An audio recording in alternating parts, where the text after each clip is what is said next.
నమస్తే ఫ్రెండ్స్, నేను మీ Sravani Harsha. Welcome back to our channel. ఇవాళ మన కథ స్వేచ్ఛ. కథని చివరి వరకు వినండి. నచ్చితే గనుక ఖచ్చితంగా తప్పకుండా ఒక్క లైక్ చేయండి. ఈ కథ పైన మీ విలువైన స్పందనని కామెంట్ రూపంలో మాకు తెలియజేయండి. కొత్తవారు ఎవరైనా చూస్తున్నట్లయితే మన ఛానల్ని సబ్స్క్రైబ్ చేసుకోండి. ఎన్నో ఆశలతో కలలతో శ్రేయ పెళ్లి చేసుకొని అత్తవారింట్లో అడుగు పెట్టింది. రోజులు మెల్లగా జరిగిపోతూ ఉన్నాయి. శ్రేయ ఆ ఇంట్లో అడుగుపెట్టి 6 నెలలవుతుంది. 6 నెలల క్రితమే తనకు పెళ్లి జరిగింది. ఆ ఇంటికి చిన్న కోడలు శ్రేయ. బాగా చదువుకున్న అమ్మాయి. తన భర్తకి మంచి వ్యాపారం ఉంది. ఆ ఇంట్లో అత్తగారు మామగారితో పాటు తోటి కోడలు బావగారు వాళ్ళిద్దరు పిల్లలు కూడా ఉంటారు. ఆ ఇంట్లో అందరూ బాగానే ఉన్నారు. శ్రేయ కూడా చాలా అందంగా ఉంటుంది. కానీ శ్రేయ ముక్కుసూటి మనిషి. ఎవరైనా తప్పు చేస్తుంటే అస్సలు సహించలేదు. మొహం మీదే తన అభిప్రాయాన్ని ఎవ్వరికైనా చెప్పేస్తుంది. కానీ అత్తమామల ఇంటికొచ్చాక తన స్వభావాన్ని మార్చుకోవాల్సి వస్తోంది మాటి మాటికి. చిన్నప్పటి నుంచి ఎవరినైనా తప్పు చేస్తే ఎదిరించి మాట్లాడే శ్రేయ అంటే చాలా మందికి ఇష్టం ఉండేది కాదు. శ్రేయ తల్లి కూడా శ్రేయతో, శ్రేయ, నువ్వు చేసేదంతా కరెక్టే, కానీ నువ్వు కాస్త కోపం తగ్గించుకుని మాట్లాడు. నువ్వు నీ అభిప్రాయాన్ని ఎవ్వరికైనా చెప్పే విధానం మార్చుకో అని చాలాసార్లు తన ప్రవర్తనని మార్చడానికి ప్రయత్నించింది. కానీ అది ఆవిడ వల్ల కానే కాలేదు. తన ఎదురుగా ఏదైనా తప్పు జరగడం చూసినా విన్నా శ్రేయ తట్టుకోలేకపోయేది. తన స్వభావం వల్లే ఇప్పుడు అత్తగారింట్లో అత్తమామలకి తనంటే అస్సలు ఇష్టం ఉండడం లేదు. 6 నెలల్లో మంచి కోడలు అనే అభిప్రాయం ఏర్పరచుకోవడానికి బదులుగా తను ఆ ఇంట్లో చెడ్డ కోడలైపోయింది. ఆ ఇంటి పెద్ద కోడలు శ్రేయ తోటి కోడలు అయిన రమ్య అత్తామామలకి అస్సలు ఎదురు సమాధానం చెప్పకుండా మౌనంగా తన పని తను చేసుకుంటూ ఉంటుంది. కాబట్టి ఆమెంటే అందరికీ చాలా ఇష్టం. తను ఆ ఇంట్లో ఇష్టమైన కోడలు. కానీ శ్రేయ ఎంత కోరుకున్నా తనలాగా ఉండలేకపోతుంది. తన అత్తామామల ప్రవర్తనలో ఏదైనా తప్పుంటే తను ఎత్తి చూపకుండా ఉండలేకపోతుంది. తన అత్తగారు తనని తన పుట్టింటి వాళ్ళని చులకనగా మాట్లాడితే ఎదురు తిరగకుండా ఆగలేకపోతోంది. ఒకరోజు ఉదయాన్నే అందరూ టిఫిన్ చేసిన తర్వాత శ్రేయ కూడా టిఫిన్ చేయడానికి కూర్చుంది. ఆ సమయానికి టిఫిన్ మొత్తం చల్లారిపోయింది. అయినా సరే అత్తగారు, మన ఇంట్లో అదే రూలు, కోడళ్ళు అత్తమామలు భర్తలు తిన్న తర్వాత గాని టిఫిన్ కానీ భోజనం కానీ రాకూడదు, వాళ్ళతో కలిసి కూర్చొని అస్సలు తినకూడదు అని చెప్పారు. కానీ శ్రేయ పుట్టింట్లో అలా కాదు. అందరూ కలిసి కూర్చొని కబుర్లు చెప్పుకుంటూ భోజనం చేసేవారు. ఇప్పుడైతే శ్రేయ అత్తగారింట్లో వాళ్ళందరి టిఫిన్లు ముగిసే వరకు కనీసం తను టీ కూడా తాగదు. ఆ ఆలోచనలతోనే శ్రేయ టిఫిన్ చేస్తూ ఉంది. వెంటనే తన అత్తగారు కోపంగా అక్కడికొచ్చి, విజయ్ ఇంకా టిఫిన్ చేయడానికి కిందికి రాలేదు. నీ భర్త తినకుండానే నువ్వు టిఫిన్ చేసేస్తున్నావే? ఇదేనా మీ పుట్టింట్లో నీకు నేర్పించారు? ఇదేనా నీ సంస్కారం? కనీసం భర్త తిన్నాక తినాలని కూడా మీ అమ్మ నీకు నేర్పించలేదా? అంటూ నోటికొచ్చినట్టుగా మాట్లాడారు సుజాత గారు. ఉదయాన్నే ఇంటి పనులన్నీ చేసి చాలా ఆకలితో టిఫిన్ ప్లేట్ ముందు కూర్చున్న శ్రేయాకి చాలా బాధగా అనిపించింది.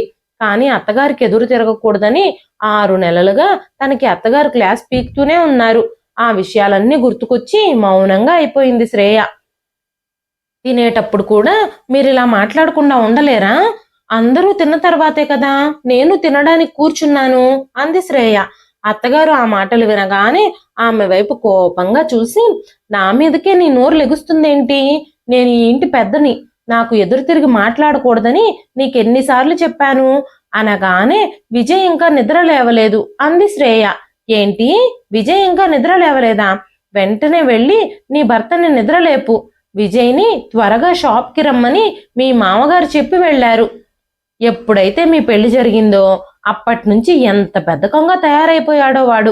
ఇది ఇలాగే కొనసాగితే వ్యాపార నష్టాల్లో కూరుకుపోతుంది అనగానే శ్రేయ ఏదో మాట్లాడబోయింది. అప్పుడే తన తోటికోడలు రమ్య మాట్లాడొద్దన్నట్టు సైగ చేసింది. దాంతో శ్రేయ ఇంకేమీ మాట్లాడకుండా మౌనంగా ఉండిపోయింది. సుజాత గారు కోపంగా, ఎప్పుడైతే ఈ అమ్మాయి పెళ్ళై ఈ ఇంట్లో అడుగు పెట్టిందో అప్పటి నుంచి వ్యాపారంలో లాభాలన్నీ ఆగిపోయాయి. తన పాదం అస్సలు మంచిది కాదు, ఇదొక నష్టజాతకురాలు అని గొనుక్కుంటూ తన గదిలోకి వెళ్ళిపోయింది. ఇదంతా విన్న శ్రేయ నిశ్చేష్టురాలైపోయింది. తన ఆకలి మొత్తం చచ్చిపోయి టిఫిన్ ప్లేట్ని అక్కడే వదిలేసి కిచెన్లో ఒక మూలను నుంచొని కన్నీళ్లు పెట్టుకుంది. వెంటనే రమ్య శ్రేయ దగ్గరకు వెళ్ళి తనని ఓదార్చింది. ఈ ఇంట్లో అత్తామామల నుంచి ఇలాంటి సాధింపులు మనం పడుతూ ఉండాల్సిందే. నువ్వు ఇంకా ఈ ఇంటికి కొత్త కాబట్టి నీకు ఇవన్నీ తెలీదు, ఇవన్నీ అలవాటు పడలేదు. నువ్వు క్రమక్రమంగా అన్నీ అలవాటైపోతాయిలే. కాబట్టి ఈ విషయాలన్నీ నువ్వు అస్సలు మనసుకు తీసుకోవద్దు. ఎంత ఎక్కువ ఆలోచిస్తే అంత బాధ పెడతాయి ఆ మాటలు. నువ్వు అత్తగారి మాటల్ని అస్సలు మనసుకు తీసుకోవద్దు. ఒక చెవితో విని ఇంకో చెవితో వదిలేసేయి, అప్పుడే హాయిగా ఉంటుంది అని చెప్పి శ్రేయని ఓదార్చింది రమ్య. ఒకరోజు ఉదయాన్నే రమ్య శ్రేయతో, అక్క ఇవాళ భోజనంలోకి వంటలేం చేద్దాం అని అడిగింది. వెంటనే శ్రేయ, నాకు గుత్తొంకాయ కూర అంటే చాలా ఇష్టం అక్క, అది చేద్దామా ఇవాళ అంది. వెనక నుంచి అత్తగారు, నాకు గుత్తొంకాయ కూర అస్సలు నచ్చదు, బంగాళదుంప ఫ్రై, క్యాబేజీ కూర, ఇంకా రోటి పచ్చడి చేయండి. మీరిద్దరూ బాగా గుర్తుపెట్టుకోండి, ఈ ఇంట్లో నెరవేరాల్సింది మీ ఇద్దరి ఇష్టాయిష్టాలు కాదు, నా ఇష్టాయిష్టాలు మాత్రమే నెరవేరాలి అని చెప్పి అక్కడి నుంచి వెళ్ళిపోయారు సుజాత గారు. తోటి కోడళ్ళిద్దరూ వంటగదిలో వంటలు చేయడం మొదలు పెట్టారు. శ్రేయ ఇంకా రమ్య వంట పనిలో బిజీగా ఉన్నప్పుడు శ్రేయ ఫోన్ రింగ్ అయింది. ఫోన్ చేసింది శ్రేయ వాళ్ళ అన్నయ్య విక్రమ్. విక్రమ్ శ్రేయతో, శ్రేయ నేను నాన్న పని మీద మీ ఇంటి దగ్గరలోకే వచ్చాం కాబట్టి నిన్ను కలవడానికి వాళ్ళు వద్దాం అనుకుంటున్నాం అనగానే శ్రేయ చాలా సంతోషించింది. అవునా అన్నయ్య, అయితే మీరు ఇక్కడే భోజనం చేసి వెళ్ళాలి, నేను మీకోసం అన్ని ఏర్పాట్లు చేస్తాను అనగానే విక్రమ్ సరే అన్నాడు. శ్రేయ ఆనందానికి అస్సలు అవధులు లేవు. పెళ్ళయ్యాక మొదటిసారి తన తండ్రి ఇంకా తన అన్నయ్య ఇంటికి వస్తున్నారు. అందుకని తనకి చాలా సంతోషంగా అనిపించింది. వెంటనే శ్రేయ రమ్యతో ఈ విషయం గురించి చెప్పినప్పుడు తను కూడా చాలా సంతోషించింది. కానీ అత్తగారు మాత్రం ఏ భావము లేకుండా ఒక్క చూపు చూశారు. ఆ చూపులోని అర్థం ఏమిటో శ్రేయకు అర్థం కాలేదు. బహుశా మా నాన్న అన్నయ్య రావడం అత్తయ్య గారికి ఇష్టం లేదేమో అనుకుంది శ్రేయ. కానీ ఏమీ మాట్లాడకుండా మౌనంగా వంటగదిలోకి వెళ్ళి వంట చేయడం మొదలు పెట్టింది. కొంతసేపటి తర్వాత రమ్య శ్రేయ ఇద్దరూ కలిసి వంటలన్నీ సిద్ధం చేసేశారు. శ్రేయ తన తండ్రికి ఇష్టమైన ముద్దపప్పు ముక్కల పులుసు చేసింది. ఇంకా గారెలు పూర్ణాలు కూడా చేసింది. అప్పటికే విజయ్ లేచి శ్రేయని టీ కోసం పిలిచాడు. వెంటనే శ్రేయ రూమ్లోకి వెళ్ళి, మీరు ఇంతసేపు పడుకుంటే మీ అమ్మగారు నా మీద చాలా కోపంగా ఉన్నారు.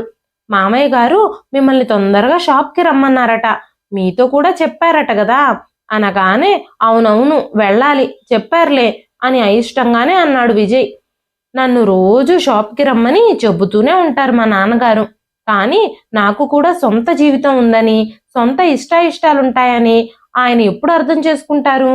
ఆయన అసలు నా ఇష్టాయిష్టాలని అర్థం చేసుకోలేకపోతున్నారు అనగానే శ్రేయ ఆ మాటలన్నీ కట్టిపెట్టి, మీరు ఈ టీ తాగి ఫ్రెష్ అయ్యి షాప్కి బయలుదేరండి, నాకు వంటింట్లో చాలా పనుంది అని చెప్పి విజయ్కి టీ ఇచ్చి అక్కడి నుంచి వచ్చేసింది.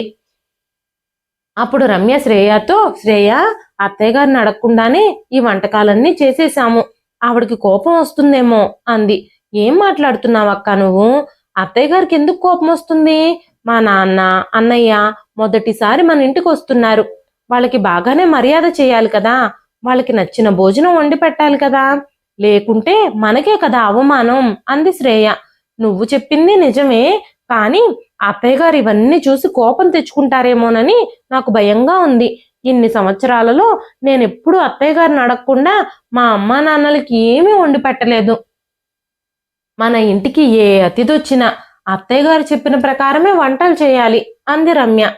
సరే అక్క, కోపం వచ్చినా నా మీదే కదా వచ్చేది, నువ్వేమీ భయపడకు, ఏది ఏమైనప్పటికీ అత్తయ్య గారు నా మీద ఎప్పుడూ కోపంగానే ఉంటారు అని చెప్పి శ్రేయ నవ్వడం మొదలుపెట్టింది. తోడికోడళ్ళిద్దరూ నవ్వుకుంటూ మాట్లాడుకుంటూ ఉండగానే సుజాత గారు కిచెన్లోకి వచ్చారు. శ్రేయ తన తండ్రి కోసం ఇంకా అన్నయ్య కోసం ఏమేం వెరైటీలు సిద్ధం చేసిందో అనుకుంటూ కళ్ళు పైకెత్తి వంటగదంతా చూడడం మొదలు పెట్టారు ఆవిడ. వెంటనే శ్రేయ తన తండ్రి కోసం తన అన్నయ్య కోసం చేసిన వంటకాలన్నీ చూడగానే సుజాత గారు చాలా కోపంగా, నువ్వు మీ అత్తామామల కోసం కూడా రోజు ఇన్ని రకాలు చేస్తావా అన్నారు. అత్తయ్య గారు మీరేం మాట్లాడుతున్నారు? నేను ఆదివారం ఇంట్లో లంచ్ కోసం చాలా వెరైటీలే చేస్తాను కదా, ప్రతిరోజు ఇన్ని చెయ్యను, కొద్దిగానే చేస్తాము, కానీ ఈ రోజు విషయానికి వస్తే మా నాన్న అన్నయ్య మొదటిసారి మన ఇంటికి వస్తున్నారు కాబట్టి వాళ్ళకి ఇష్టమైనవన్నీ చేసి పెట్టాలి కదా, వాళ్ళని మర్యాదగా చూసుకోవాలి కదా అనగానే ఆ మాటలు విని సుజాత గారు మొహం చిట్లించుకుంటూ అక్కడి నుంచి వెళ్ళిపోయారు. శ్రేయ వాళ్ళ నాన్నగారు అన్నయ్య ఇద్దరూ భోజనం సమయానికి ఇంటికి వచ్చారు. అప్పటికే సుజాత గారు తన భర్త చంద్రశేఖర్ గారితో శ్రేయ వాళ్ళ నాన్న ఇంకా అన్నయ్య వస్తున్నారని చెప్పడంతో ఆయన కూడా భోజనానికి ఇంటికి వచ్చారు. ఒకరి యోగక్షేమాలు మరొకరు అడిగి తెలుసుకున్న తర్వాత అందరూ కలిసి భోజనం చేశారు. భోజనం అయిపోయిన తర్వాత అందరూ కూర్చుని మాట్లాడుకోవడం మొదలు పెట్టారు. తర్వాత అందరి భోజనాలు అయ్యాక శ్రేయ ఇంకా రమ్య కూడా తినడానికి డైనింగ్ టేబుల్ దగ్గరకు వచ్చారు. అప్పుడే శ్రేయ వాళ్ళ నాన్నగారు చంద్రశేఖర్ గారిని ఇంకా సుజాత గారిని, నా కూతురు ఈ ఇంటి కోడలుగా తన బాధ్యతల్ని సక్రమంగానే నిర్వహిస్తోంది కదా, మీకు తనపై ఎలాంటి కంప్లైంట్స్ లేవు కదా, ఆమె అందరికీ సేవ చేస్తోంది కదా అంటూ అడిగారు. తన తండ్రి మాటలు వినగానే శ్రేయ రమ్యతో, మామయ్య గారి గురించి నాకు తెలియదు కానీ అత్తయ్య గారు మాత్రం ఖచ్చితంగా మా నాన్నతో చెప్తారు, మిగతా అన్ని విషయాలు బాగానే ఉన్నాయి కానీ మీ కూతురు నాలుకకి కొంచెం పదునెక్కువ అని చెప్తారు అంటూ నవ్వింది శ్రేయ. అయితే తన తండ్రి మాటలు పూర్తి కాకముందే చంద్రశేఖర్ గారు మాట్లాడడం మొదలు పెట్టారు. ముందుగా ఆయన, అసలు మీరు ఎప్పుడు ఎలా వచ్చారో చెప్పండి అని అడిగారు. ఇక్కడ దగ్గరలోనే ఒక పని మీద వచ్చాం బావగారు, ఇక్కడి దాకా వచ్చాం కాబట్టి నా కూతుర్ని మిమ్మల్ని అందరినీ కూడా కలుద్దాం అనుకున్నాం. ఎలాగూ శ్రేయ పెళ్ళయ్యాక మేము ఒక్కసారి కూడా ఇక్కడికి రాలేదు. నాన్న, నువ్వు మా ఇంటికి ఎందుకు రావు అని మాటి మాటికి శ్రేయ అడుగుతూనే ఉంది. కాబట్టి తనని కలిసి వెళదామని వచ్చాం అని చెప్పగానే చంద్రశేఖర్ గారు, మీరు వస్తున్నామని ముందుగానే మాతో ఎందుకు చెప్పలేదు అన్నారు. వెంటనే శ్రేయ తండ్రి, నేను మా అల్లుడు గారికి ఫోన్ చేశానండి, విజయ్తో విషయం చెప్పాను, విజయ్ మీతో ఈ విషయం చెప్పలేదా? శ్రేయకు కూడా మేము వస్తున్నామన్న విషయం తెలుసు, చెప్పకుండా ఏమీ రాలేదు, తను మీతో ఈ విషయం గురించి మాట్లాడలేదా అనగానే చంద్రశేఖర్ గారు కొంచెం కోపంగా, ముందు నాకు ఈ విషయం చెప్పండి, ఈ ఇల్లు ఎవరిది, నాదా లేక మీ కూతురు అల్లుడుదా అన్నారు. ఈ ఇల్లు ఖచ్చితంగా మీదే బావగారు అన్నారు రఘురామ్ గారు. వెంటనే చంద్రశేఖర్ గారు, ఈ ఇల్లు నాదే అయినప్పుడు మీరింటికి వస్తున్న విషయం మీ కూతురికి అల్లుడికి తెలియజేయాలా లేదంటే నాకు చెప్పాలా? మీకు కొంచెం కూడా మేనర్స్ తెలియదు అనుకుంటా, తండ్రి ఇలా ఉన్నప్పుడు కూతురు ఖచ్చితంగా ఇలాగే ఉంటుంది కదా అన్నారు. వెంటనే రఘురామ్ గారు, మీరు ఈ విషయాలన్నీ ఎక్కడి వరకు తీసుకెళ్తున్నారు బావగారు? సరే, మీకు చెప్పకుండా మేము రావడం మీకు నచ్చకపోతే నెక్స్ట్ టైం మీకే చెప్పొస్తాము, కానీ మీరు ఆ విధంగా మాట్లాడకండి. ఇంతకీ మా కూతురు ఏం చేసింది, మీరు అసలు మా కూతురు గురించి ఏం చెప్పాలనుకుంటున్నారు, నా కూతురు మీద మీకేమైనా కంప్లైంట్స్ ఉన్నాయా అని అడిగారు రఘురామ్ గారు. వెంటనే చంద్రశేఖర్ గారు, ఏం చెప్పమంటారు మీరు, మీ కూతురు గురించి, మీ కూతురికి అస్సలు పెద్దవాళ్ళకి మర్యాద ఇవ్వడమే తెలియదు అనగానే శ్రేయ తింటున్న ప్లేట్ని వదిలేసి హాల్లోకి రాబోయింది. వెంటనే తన తోటికోడలు రమ్య శ్రేయ చేయి పట్టుకుని ఆపి, వద్దు శ్రేయ, ఇప్పుడు బయటకు వెళ్ళొద్దు, నువ్విప్పుడు వాళ్ళ మధ్యలోకి వెళితే గొడవ ఇంకా ఇంకా పెద్దదవుతుంది, మీ నాన్నగారికి ఇంకా పెద్ద అవమానం జరుగుతుంది అని చెప్పగానే శ్రేయ భోజనం మధ్యలోనే వదిలేసి గదిలోకి వెళ్ళి కూర్చుంది. అక్కడి నుంచి వాళ్ళ సంభాషణ అంతా స్పష్టంగా వినిపిస్తూ ఉంది. మామగారు ఇంకా మాట్లాడుతూనే ఉన్నారు. చంద్రశేఖర్ గారి మాటలు విని శ్రేయ తండ్రి రఘురామ్ గారు, తన అన్నయ్య విక్రమ్ ఇద్దరూ సీరియస్ అయిపోయారు. వెంటనే రఘురామ్ గారు, నా కూతురు ఏం చేసింది, మీకు అంత కోపం తెప్పించేలా నా కూతురు ఎందుకు ప్రవర్తించింది అని అడగగానే చంద్రశేఖర్ గారు, మొదట మీ కూతురు అసలు ఎవ్వరికీ భయపడదు, తను ఈ ఇంటికి చిన్న కోడలు అన్న విషయమే మరిచిపోయి ఇంటి పెద్దలాగా అన్ని విషయాల్లోనూ జోక్యం చేసుకుంటుంది, అంతేకాకుండా తన భర్తని పేరు పెట్టి పిలుస్తుంది అనగానే రఘురామ్ గారు, ఇందులో తప్పే ఉంది బావగారు, వాళ్ళిద్దరికీ ఇష్టమైనప్పుడు ఎలాగైనా పిలుచుకోవచ్చు కదా, ఈ రోజుల్లో అందరూ భర్తని పేరుతోనే పిలుస్తున్నారు కదా అనగానే చంద్రశేఖర్ గారు, అంటే మీ భార్య కూడా మిమ్మల్ని పేరు పెట్టే పిలుస్తుందా? చూడండి, ఇలాంటివన్నీ మీ ఇంట్లో ఒప్పుకుంటారేమో కానీ మా ఇంట్లో మేము మాత్రం ఒప్పుకోము. మీ కూతురు అత్తగారి మాటల్ని అస్సలు వినదు, మా మాటకి ఎదురు సమాధానాలు చెప్తుంది, ఎప్పుడూ తనకి నచ్చిందే చెయ్యాలనుకుంటుంది. నా భార్య నా తల్లి మాటల్ని అస్సలు జవదాటేదే కాదు, నా భార్య కూడా మీ కూతురు లాంటిదే అయ్యుంటే మా కుటుంబం ఎప్పుడో నాశనం అయిపోయి ఉండేది అన్నారు చంద్రశేఖర్ గారు. మామగారు తన తండ్రితో మాట్లాడుతున్న మాటలు విని శ్రేయకి చాలా ఆశ్చర్యం కలిగింది. ఇప్పటి వరకు తను అత్తగారికే కోపం ఎక్కువ, కొంచెం కఠినమైన స్వభావం అని అనుకునేది. అయితే ఇక్కడ అత్తగారి కంటే మామగారు 2 ఆకులు ఎక్కువే చదివినట్టున్నారు. ఆయన మాట్లాడే ఆ చేదు మాటల్ని తట్టుకోలేకపోయింది శ్రేయ. శ్రేయ కళ్ళల్లో నీళ్లు తిరిగాయి. నేను వెంటనే ఈ విషయాలన్నింటిపై క్లారిటీ ఇవ్వాలి అనుకుంటూ శ్రేయ గదిలో నుంచి లేచి బయటికి రాబోయింది. కానీ తోటికోడలు రమ్య మరోసారి శ్రేయ చేయి పట్టుకొని గదిలోకి లాగే కూర్చోబెట్టింది. అసలు నీకింత మూర్ఖత్వం ఏమిటి? ఇలా పదే పదే బయటకు వెళ్ళాలని ఎందుకు చూస్తున్నావు? పెద్దవాళ్ళు మాట్లాడుకుంటున్నారు. ఇప్పుడు నీ గురించి అక్కడ పెద్ద డిస్కషన్ జరుగుతుంది. ఇప్పుడు నువ్వు వెళ్ళి మధ్యలో గనక మాట్లాడితే వాళ్ళనే మాటలన్నీ నిజం చేసిన దానివవుతావు అంది రమ్య. వెంటనే శ్రేయ, చూడక్క, ఇప్పుడిక నేను నీ మాటల్ని వినలేను. నేను చెడ్డదాన్నైతే అవ్వనివ్వండి, కానీ ఇవన్నీ భరించడం నా వల్ల కాదు. నేనిప్పుడు ఇవన్నీ సహిస్తూ మౌనంగా ఉండలేను. ఇంతవరకు నేను పెద్దవాళ్ళు మాట్లాడుకుంటున్నారులే అని చాలా ఓపిక పట్టాను. కానీ నా గురించి తప్పుడు ఆరోపణలు చేస్తూ ఉంటే నేనింక సహించలేను అంటూ గదిలో నుంచి బయటకు వెళ్ళింది శ్రేయ. వెంటనే రమ్య, సరే వెళ్ళు, వెళ్ళి మీ అన్నయ్యని మీ నాన్నని ఇంకా అవమానించు అంటూ కోపంగా అంది రమ్య. వెంటనే శ్రేయ గదిలోకొచ్చి కూర్చుని చాలా ఏడవడం మొదలుపెట్టింది. శ్రేయ ఏడవడం చూసిన రమ్యకు కూడా ఏడుపొచ్చేసింది. నువ్వు ఈ అత్తమామల ఇంట్లో నిలదొక్కుకోవడం అంత సులభం కాదు శ్రేయ, అర్థం చేసుకో. ఇన్నేళ్లుగా నేనెన్ని సహించాను, ఎన్ని భరించాను. ఎదురు తిరిగి మాట్లాడితే నాకే నష్టం, నా తల్లిదండ్రులకే అవమానం అని అన్ని మౌనంగా ఈ రోజుకి భరిస్తూనే ఉన్నాను. నువ్వు కాస్త అర్థం చేసుకో శ్రేయ. ఇక్కడ మనం ఏం మాట్లాడినా చెల్లదు, మనల్నే తప్పుడు మనుషులుగా చిత్రీకరిస్తారు అని చెప్పింది. ఆ ఇద్దరి మధ్య సంభాషణ కొనసాగుతూనే ఉంది. ఇంతలోనే సుజాత గారు మాట్లాడుతూ, నా పెద్ద కోడలు ఎంత సంస్కారవంతురాలో చూడండి. ఆమె చదువుకుంది, పెద్ద కుటుంబానికి చెందిన అమ్మాయి. అంతేకాకుండా ఒక పెద్ద కంపెనీ యజమాని కూతురు. రమ్య తండ్రి సంపాదన మీ సంపాదన కంటే చాలా రెట్లు ఎక్కువ. కానీ తను ఇప్పటికీ మాకు ఎదురు సమాధానం చెప్పదు. మేమేం చెప్పినా తల వంచుకుని చేసుకుంటూ వెళ్ళిపోతుంది. కోడలంటే అలా ఉండాలి. కానీ మీ కూతురు అలా కాదు. పెళ్ళై ఈ ఇంట్లో అడుగు పెట్టిన దగ్గర నుంచి అత్తగారికి ఎదురు సమాధానం చెప్పడం, ప్రతి విషయంలోనూ నేనున్నాను అంటూ జోక్యం చేసుకోవడం, ఇలాంటి పనులన్నీ చేస్తూ ఉంటుంది. అంతేకాకుండా మీ కూతురు ఇంట్లో అడుగు పెట్టిన దగ్గర నుంచి ఏ పని చేసినా కూడా మాకు కలిసి రావడం లేదు. వ్యాపారం కూడా నష్టాల్లో నడుస్తుంది. మీ అమ్మాయిది అంత మంచి జాతకం కాదనుకుంటాను. నా కొడుకు చాలా కష్టపడి పనిచేస్తాడు, కానీ ఈ పెళ్లి తర్వాత అసలు పని చేయడమే మానేశాడు. పెళ్ళప్పుడు ఖచ్చితంగా మీ కూతురు జాతకంలో దోషం ఏదో ఉంటుంది. కానీ మీరు అవన్నీ దాచిపెట్టి మమ్మల్ని మోసం చేశారు. పెళ్లికి ముందు మీరు ఎంత గొప్పగా పెద్ద పెద్ద విషయాలు మాట్లాడారు. నా కూతురు ఇలా, నా కూతురు అలా, ఆమె చాలా సంస్కారవంతురాలు, చాలా చదువుకుంది, చాలా తెలివైంది, పెద్దల్ని చాలా గౌరవిస్తుంది అని ఎన్నెన్ని గొప్పలు చెప్పారు. కానీ ఈ 6 నెలల్లో మీ కూతురు అసలైన రంగులన్నీ బయటపడ్డాయి అన్నారు సుజాత గారు. అత్తగారి మామగారి మాటలకి రఘురాం గారు తల వంచుకున్నారు. సరే, మేం చెప్పాల్సింది చెప్పాం.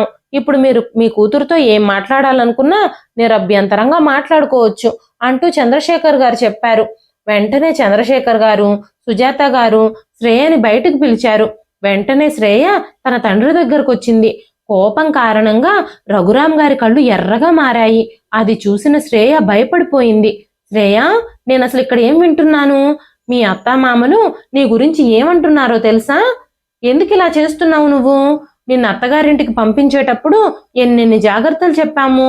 అత్తగారింట్లో అందరినీ గౌరవిస్తూ ఎవ్వరికీ ఎదురు చెప్పకుండా సర్దుకుపోవాలని నీకెన్నెన్ని నేర్పించి పంపించాము. కానీ అవేవీ నువ్వు అర్థం చేసుకోలేదు. ఇది మీ అత్తమామల ఇల్లు. ఒక్కసారి జాగ్రత్తగా ఆలోచించు. నువ్వింత చదువుకున్నావు, నీకు కొంచెం కూడా బుద్ధి లేదా? చిన్నప్పటి నుంచి నీకు మేము నేర్పించిన విలువలన్నీ నువ్వు మర్చిపోయావా? నా కూతురు తన మర్యాదతో మంచితనంతో అత్తగారింట్లో అందరి మనసులో గెలుచుకుని మమ్మల్ని గర్వపడేలా చేస్తుంది అని నేను నీ గురించి కలలు కంటున్నాను. కానీ ఈ రోజు మీ అత్తామామల నోటి నుంచి ఇన్నిన్ని మాటలు నీ గురించి వింటూ ఉంటే నాకు చాలా బాధగా ఉంది, నా తల కొట్టేసినట్టు అనిపిస్తుంది అన్నారు రఘురాం గారు. ఆ మాటలు విని శ్రేయ కళ్ళు బయర్లు కమ్మాయి. శ్రేయ, నువ్వు ఇప్పుడే నీ జీవితాన్ని ప్రారంభించావు కాబట్టి కొన్ని తప్పులు జరుగుతూ ఉంటాయి, అవన్నీ వదిలేసేయి. ఇప్పటి వరకు నువ్వు చేసిన తప్పులకి మీ అత్తగారికి మామగారికి క్షమాపణలు చెప్పు. భవిష్యత్తులో మళ్ళీ అలాంటి పొరపాట్లు చేయకుండా ప్రయత్నించు అంటూ రఘురాం గారు చేతులు జోడించి చంద్రశేఖర్ గారిని సుజాత గారిని అభ్యర్థిస్తున్నారు. బావగారు, అమ్మ, చెల్లెమ్మ, నా కూతుర్ని అర్థం చేసుకోండి, తనని క్షమించండి. ఇక నుంచి తను మళ్ళీ ఎలాంటి తప్పు చెయ్యదు. నాకు తెలుసు తనది కొంచెం దూకుడు స్వభావమే అని, కానీ తన మనసు చాలా స్వచ్ఛమైంది అన్నారు రఘురాం గారు. ఆ మాటలు విని సుజాత గారు గాని చంద్రశేఖర్ గారు గాని ఒక్క మాట కూడా అనలేదు. వాళ్ళిద్దరూ శ్రేయ వైపు కోపంగా చూడడం మొదలు పెట్టారు. వెంటనే రఘురాం గారు, శ్రేయ ఇలారా, ముందు నువ్వు మీ అత్తామామలకు క్షమాపణలు చెప్పు అన్నారు. వెంటనే శ్రేయ, నాన్న ముందుగా నా మాటలు వినండి, నేను చెప్పేది కాస్త అర్థం చేసుకోండి, నేను ఏ తప్పు చేయలేదు అనగానే రఘురాం గారు కోపంగా, నేనెందుకు నీ మాట వినాలి, ముందు నువ్వు నా మాట విను, మీ అత్తగారికి మామగారికి క్షమాపణలు చెప్పు అనగానే శ్రేయ, సారీ నాన్న, నేను క్షమాపణలు చెప్పను. మా అత్తగారు మామగారు నా మీద మీ దగ్గర తప్పుడు ఆరోపణలు చేశారు. వాళ్ళ మాటలు విని నీ కూతురుదే తప్పని నువ్వెలా నిర్ణయిస్తావు నాన్న అంది శ్రేయ. మా అత్తామామల మాటలు విని మీరు నన్ను తిడుతున్నారా?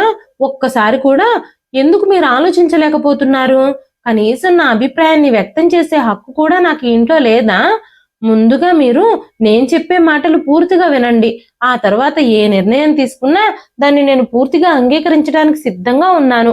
ఒక్కవైపే విని ఎవ్వరూ తీర్పు చెప్పరు కదా, అది సరైన పద్ధతి కూడా కాదు అంది శ్రేయ. వెంటనే రఘురాం గారు కూతురు వైపు కోపంగా చూశారు. అప్పుడు విక్రమ్, నాన్న చెల్లి చెప్పేది కూడా నిజమే కదా, ఒకసారి తన మాటలు కూడా వింటే మీకు కూడా అసలు ఏం జరిగిందో అర్థం అవుతుంది అన్నారు. వెంటనే రఘురాం గారు, సరే అయితే నువ్వు ఏం చెప్పాలనుకుంటున్నావో చెప్పు అన్నారు. వెంటనే సుజాత గారు అక్కడి నుంచి లేచి వెళ్ళిపోబోయారు. అప్పుడు శ్రేయ, అత్తయ్య గారు మామయ్య గారు మీరిద్దరూ ఇక్కడే కూర్చోండి, నేనేం చెప్పాలనుకుంటున్నా అదంతా మీ ఇద్దరి ముందే చెప్తాను అనగానే, సరే చెప్పు, ఏం చెప్తావో మేము చూస్తాం అంటూ అత్తగారు మామగారు వెనక్కొచ్చి మళ్ళీ సోఫాలో కూర్చున్నారు. వెంటనే విక్రమ్, రామ్మా వచ్చి కూర్చో అంటూ తను కూర్చున్న సోఫాలోంచి లేవబోయాడు. వెంటనే శ్రేయ నేల మీద కూర్చుని, లేదన్నయ్య, నేను కిందే కూర్చుంటాను, ఈ ఇంట్లో కోడళ్ళకి సోఫాలలో కూర్చునే అర్హతే లేదు, అత్తగారు మామగారు పైన కూర్చుంటే కోడళ్ళు నేల మీద కూర్చోవాలి, ఇది మా అత్తగారింట్లో రూల్ అని చెప్పగానే సుజాత గారు కోపంగా శ్రేయ వైపు చూడడం మొదలు పెట్టారు. నాన్న, అసలు ఈ ఇంట్లో ఏం జరుగుతుందో మొత్తం మీకు చెప్తాను. మా హనీమూన్ ట్రిప్ అయ్యాక నేను మొదటిసారిగా ఇంటికి వచ్చినప్పుడు వీళ్ళది చాలా ఉన్నతమైన కుటుంబం అని అనిపించింది. వీళ్ళంతా ఓపెన్ మైండెడ్ గాను మోడర్న్ థింకింగ్ తోనూ ఉన్నట్టు నేను అనుకున్నాను. అందుకే నేను మా మామగారితో బావగారితో క్యాజువల్ గానే మాట్లాడాను. అది అత్తగారికి ఇష్టం లేదు, కానీ ఆ విషయం నాతో ప్రేమగా చెప్పొచ్చు, కానీ ఆవిడ అలా ప్రేమగా చెప్పలేదు. ఆవిడ నాతో చాలా కోపంగా బావగారితో మామగారితో అలా మాట్లాడకూడదని మీ అమ్మ నీకు నేర్పించలేదా? ఇదేనా నువ్వు మీ ఇంట్లో నేర్చుకున్న సంస్కారం అన్నారు. వెంటనే నేను, అత్తయ్య గారు, నేను మామయ్య గారిని తండ్రిలాగానే భావిస్తున్నాను, బావగారిని నా తోడబుట్టిన అన్నయ్యలాగా భావిస్తున్నాను, వాళ్ళిద్దరితో ఫ్రీగా మాట్లాడితే ఏమవుతుంది అన్నాను. కానీ మా అత్తయ్య గారు ఆ విషయానికి పెద్ద రాద్ధాంతమే చేసేశారు. ఆ రోజు నుంచి నేను వాళ్ళిద్దరితో మాట్లాడడమే మానేశాను. ఇక విజయ్ విషయానికి వస్తే, నేను పెళ్ళైన మొదటి రోజు నుంచి విజయ్ని పేరుతో పిలవడమే అలవాటైపోయింది. కానీ ఆ విషయంలో మా అత్తగారు నన్ను చాలా తిట్టారు. విజయ్ నీకు భర్త లేకపోతే స్నేహితుడా? స్నేహితుడిని పిలిచినట్టుగా పేరుతో పిలుస్తున్నావేమిటి?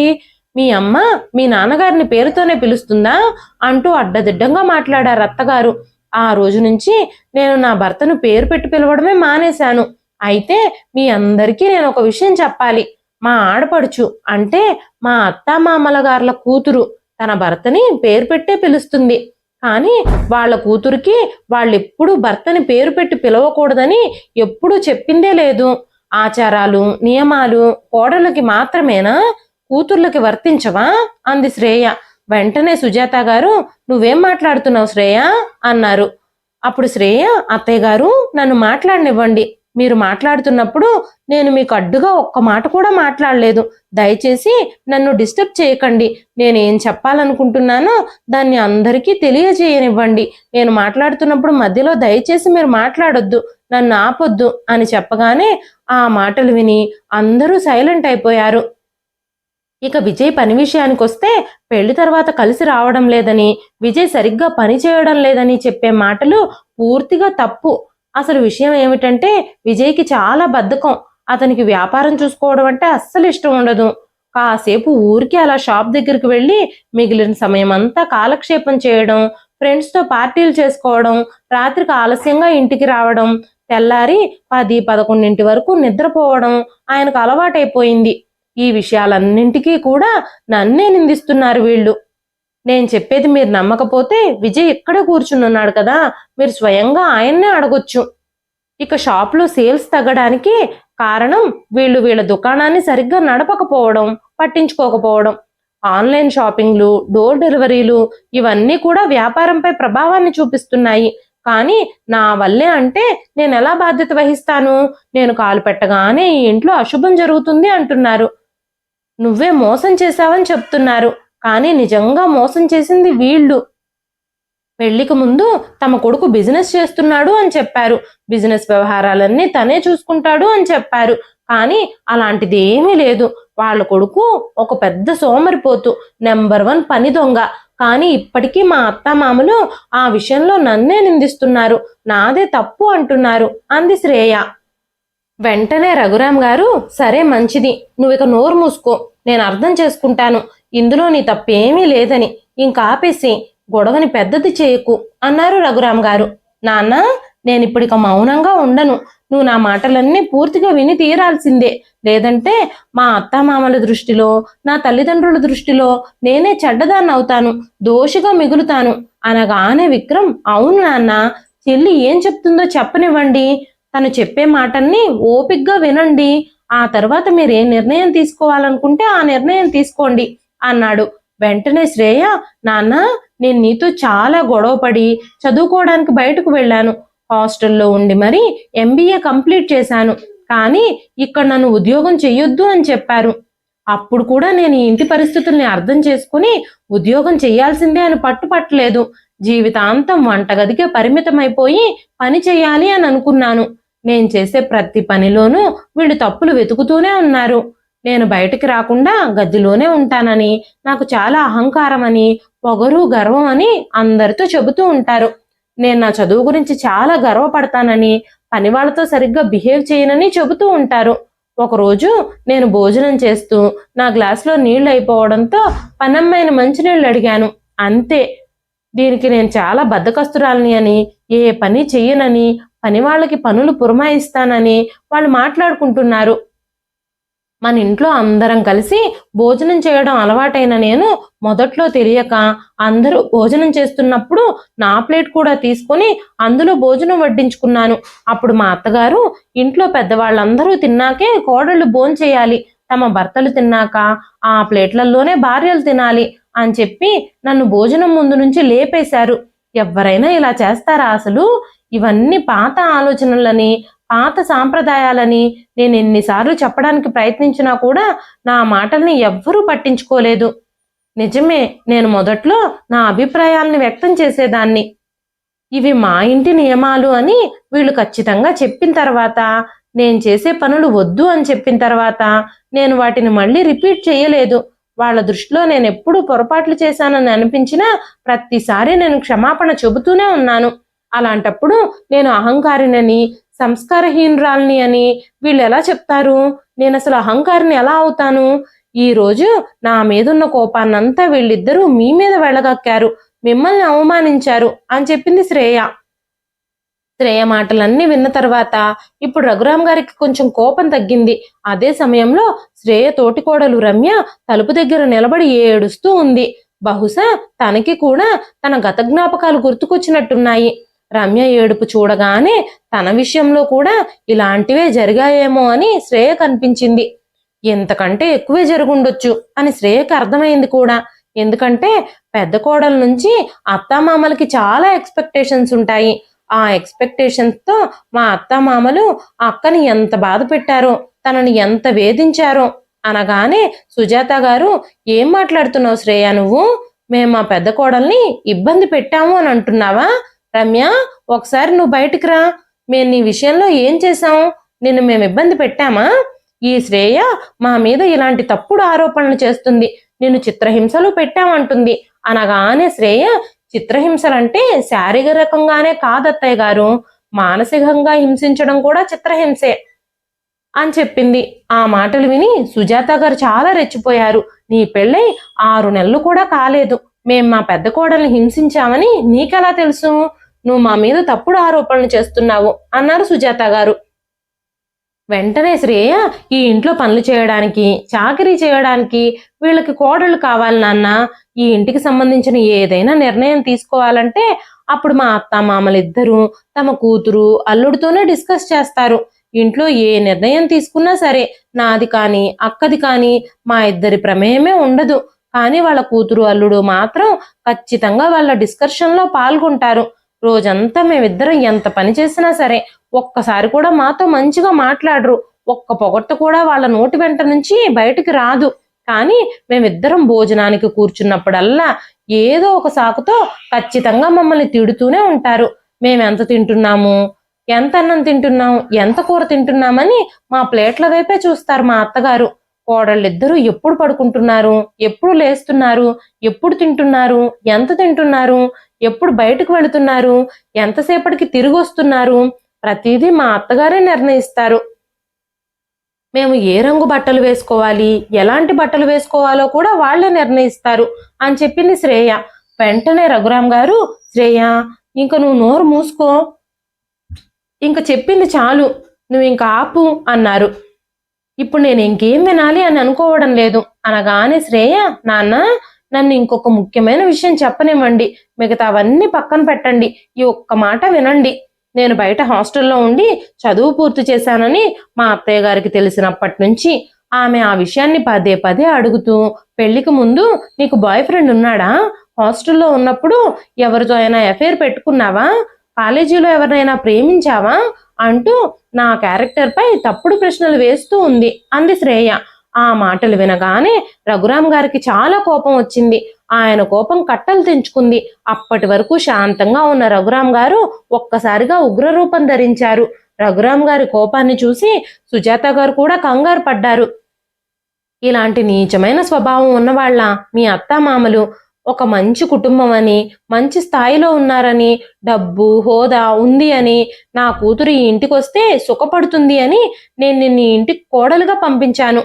మేడి పండు చూడు మేలిమై ఉండు, పొట్ట విప్పి చూడు పురుగులుండు అన్నట్టు వీళ్ళు పైకి కనిపించేంత ఉన్నతమైన స్వభావం కలవారు కాదని నాకిప్పుడిప్పుడే అర్థమవుతుంది అన్నారు రఘురామ్ గారు.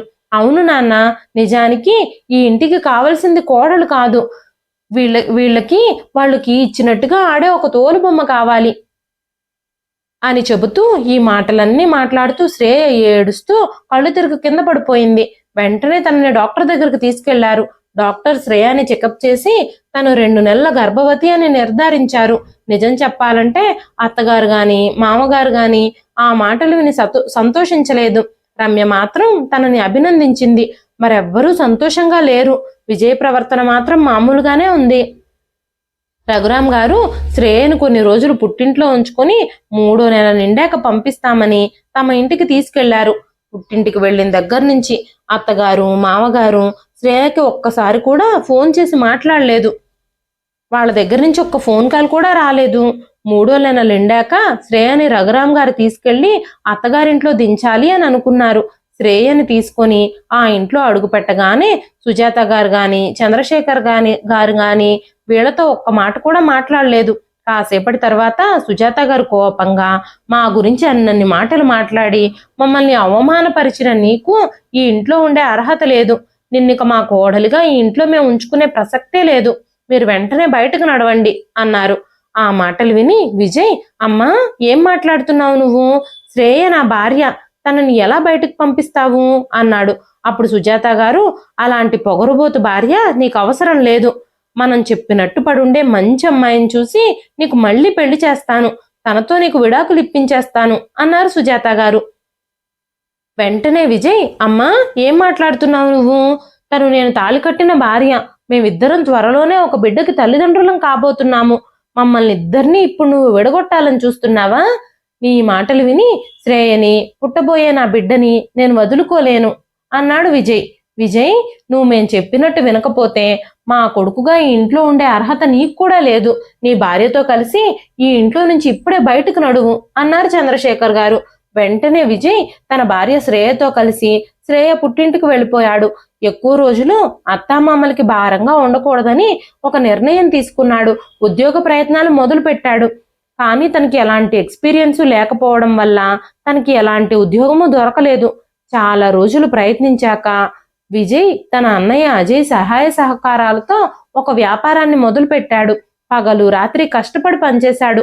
తనకి పుట్టబోయే బిడ్డ ముందు తను ఒక పనికిరాని వాడిలాగా ఉండాలని విజయ్ ఇప్పుడు అనుకోవడం లేదు. తన శక్తిని, కష్టాన్ని పూర్తిగా వినియోగించి విజయ్ తన వ్యాపారాన్ని చాలా సమర్థవంతంగా నడిపిస్తూ ఉన్నాడు. ఆ తర్వాత కొన్ని రోజులకి శ్రేయకి నెలల నుండి విజయ్కి, శ్రేయకి ఒక బాబు పుట్టాడు. మనవడు పుట్టాడు అని తెలిసినా కూడా చంద్రశేఖర్ గారు గాని, సుజాత గారు గాని మనవడిని చూడ్డానికి రాలేదు. రమ్య ఇంకా తన భర్త బాబును చూడ్డానికి వెళ్ళొచ్చారు అని తెలిసి ఆ రోజు ఆ ఇంట్లో పెద్ద గొడవే జరిగింది. విజయ్ వ్యాపారానికి అజయ్య సహాయం చేశాడని, విజయ్కి పుట్టిన బిడ్డని చూడ్డానికి పెద్ద కొడుకు కోడలు వెళ్ళొచ్చారని తెలియగానే చంద్రశేఖర్ గారికి కోపం కట్టలు తెంచుకుంది. ఆ రోజు ఆ ఇంట్లో పెద్ద గొడవే జరిగింది. అప్పుడు అజయ్ తల్లిదండ్రులతో మాట్లాడుతూ, మీరు ఇన్ని రోజులు నా భార్యని ఎంత ఇబ్బంది పెట్టినా కూడా నేను అన్ని సహించాను. కుటుంబం విచ్ఛిన్నం కాకూడదని, అందరం కలిసే ఉండాలని, ఉమ్మడి కుటుంబం ఇలాగే కొనసాగాలని నేను అన్నింటినీ భరిస్తూ వచ్చాను. కానీ మీ మూర్ఖత్వంతో తమ్ముణ్ణి ఇంట్లో నుంచి బయటకు పంపించేశారు. ఈ ఇంటికి పుట్టిన వారసుణ్ణి చూడ్డానికి కూడా మీరు రాలేదు. ఈ రోజుకి నా పిల్లలు కూడా మీ ఆజ్ఞల అనుసారంగానే బ్రతుకుతున్నారు. ఈ ఇంట్లో మీరు చెప్పిందే శాసనంగా జరగాలని మీరు ఆశపడుతున్నారు. ఇక నుంచి నా భార్య మీ కింద బానిసలా ఉండదు.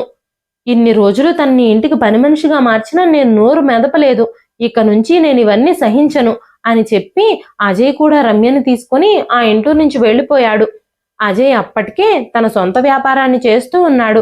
ఆ వ్యాపారాన్ని సమర్థవంతంగా నడిపించుకుంటూ తన భార్య పిల్లలతో కలిసి తల్లిదండ్రుల ఆంక్షలు, తల్లిదండ్రుల ఆజ్ఞలకి దూరంగా రమ్య, అజయ్ చాలా సంతోషంగా గడుపుతున్నారు. విజయ్ శ్రేయాలు కూడా తమ కుటుంబంతో చాలా సంతోషంగా ఉన్నారు. విజయ్, అజయ్ ఇద్దరూ కుటుంబాలతో సహా వారం వారం కలుసుకుంటూ సంతోషంగా స్వేచ్ఛగా గడిపేవారు. చంద్రశేఖర్ గారిలో గాని, సుజాత గారిలో గాని కాలం గడుస్తున్నా గాని ఎలాంటి మార్పులు రాలేదు. వాళ్ళిద్దరూ ఒంటరిగా మిగిలిపోయారు. ఇదండి ఈ రోజు కథ. ఈ కథ మీకు ఎలా అనిపించింది? అజయ్, విజయ్లు తల్లిదండ్రుల నుంచి దూరంగా వెళ్ళిపోయి స్వేచ్ఛగా బ్రతకడం కరెక్టే అని మీరు భావిస్తున్నారా? మీ విలువైన అభిప్రాయాలని కామెంట్ రూపంలో మాకు తెలియజేయండి. కథ నచ్చితే ఒక్క లైక్ చేయండి. ఈ కథ పైన మీ విలువైన స్పందనని కామెంట్ రూపంలో మాకు తెలియజేయండి. మరెన్నో ఇలాంటి ఇంట్రెస్టింగ్ కథల కోసం మన ఛానల్ని సబ్స్క్రైబ్ చేసుకోండి. మరొక మంచి కథతో రేపు మళ్ళీ కలుస్తానండి. అంతవరకు సెలవు.